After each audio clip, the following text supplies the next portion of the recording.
He knew this. But David also knew how to repent and ask God to forgive him. So I said, well, David, you asked God to forgive you for murdering a man. You asked God to forgive you for breaking up his home. And now having a child out of wedlock. You asked God to forgive you for all these things that you did. So is that what you was imparting in Solomon? Did you impart that in Solomon?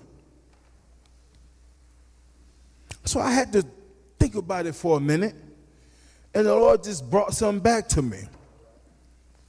We live in a time right now where there are no more Wally Cleavers. There's no more Mike Brady's of the Brady Bunch.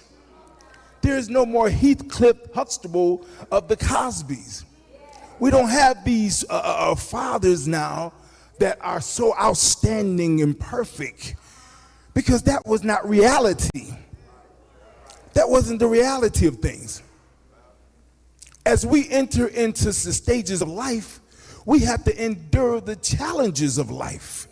We have to endure doing things that are not right. We have to endure trying to uphold righteousness, watching other people do things that are not right. We have to endure falling into lustful ideations and sinful nature. We have to endure that stuff. Why? Because it's all around us. We live in a society now where men are greedy.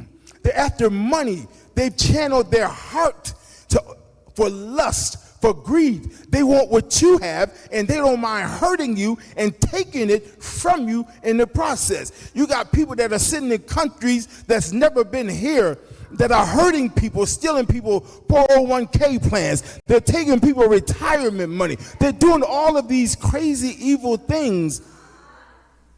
And yet, we have to deal with these things. And so what the Lord dealt with me was to talk about the heart. To talk about the heart. The heart of man has become so corrupt that it's scary now. If we look at what's going on in our political arena, the heart of man has really scared us. But we thank God that he's not our resource, but God is our source. Man, my mom used to tell me all the time when I used to talk about church folks. I said, Mom, I see them same church folks in the club with me, and now they in the church now dancing and singing and clapping their hands. And I said, they're fake and they're phony. And my mom said, son, take your eyes off man, but keep your eyes on God. And then she ended it and she said, because man will fail you every time. Man will fail you every time. And so as I come here today to celebrate this awesome man and woman of God, this awesome ministry, I looked at the theme